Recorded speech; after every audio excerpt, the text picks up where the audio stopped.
theaters, and up here and into Canada and all over Oakland and so it was Oregon. of course I had relatives there, and so we were written up. There was another girl who was from St. Louis originally. We were written up in the paper. Brownie? No. No.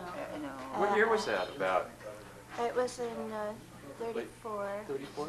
Did you ever? 30, no, 33. Was this after or before It was just Ziegfield? after I graduated from high school. So And then Ziegfield's came later? Yeah, Ziegfield was after And how'd you that. get into the Ziegfield? That was your break and someone saw you? I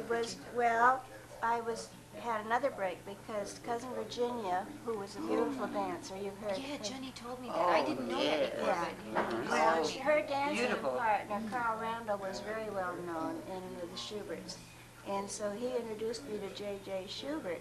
And then J.J. sent me back to St. Louis for the Muni Opera that summer, and I performed with the Muni Opera. And I have a whole story in the paper there that someone wrote up just not too long ago, about 20 years ago now. I guess it's been that long. But anyway, so Schubert made me understudy to the premier ballerina there. And I danced then. And You were a ballerina. And Schubert, he was watching me one day and he fell off his chair.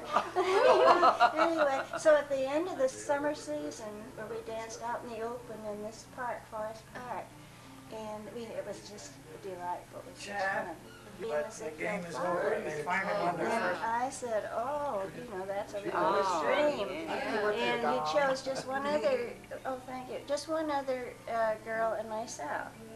So we both went back to New York together and then went into rehearsals. And her boyfriend also, who had been in the Muni Opera, went with us.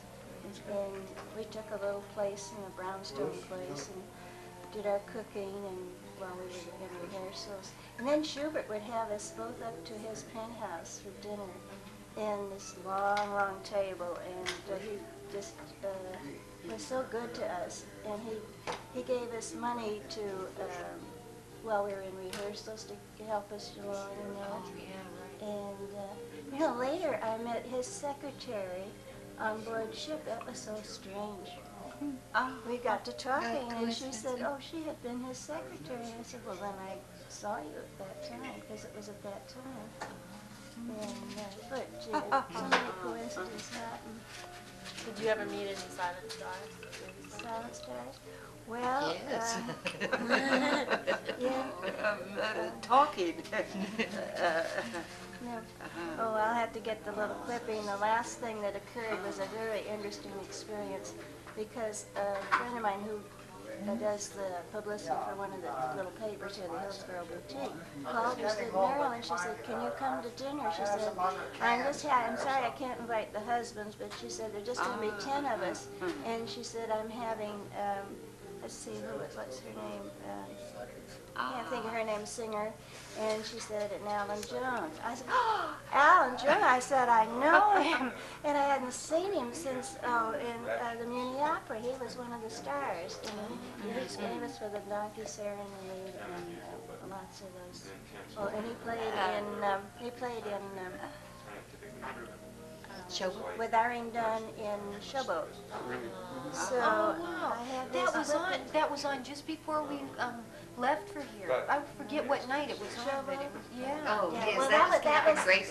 Yeah, it was on. And Ava Gardner was in it. Oh, well, yeah. Well, Alan Jones was. Yeah, that was the film, yes. Excuse me. Go ahead, Sue.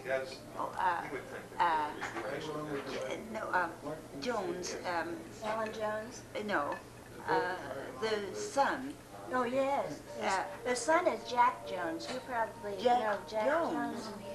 Oh, Sounds yeah, The it singer. sounds familiar. The singer. Yeah, Well, he's very he popular is now. popular. But I didn't know that. I don't know. No, see, she's still Alan Jones, talk about Alan I Jones. think he's a little bit older. Well, I was talking about Alan Jones first, and Sarah mentioned that his son was Jack Jones. Alan Jones had 3 sons, I found out.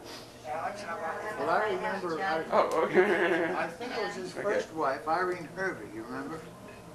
That was he had about 3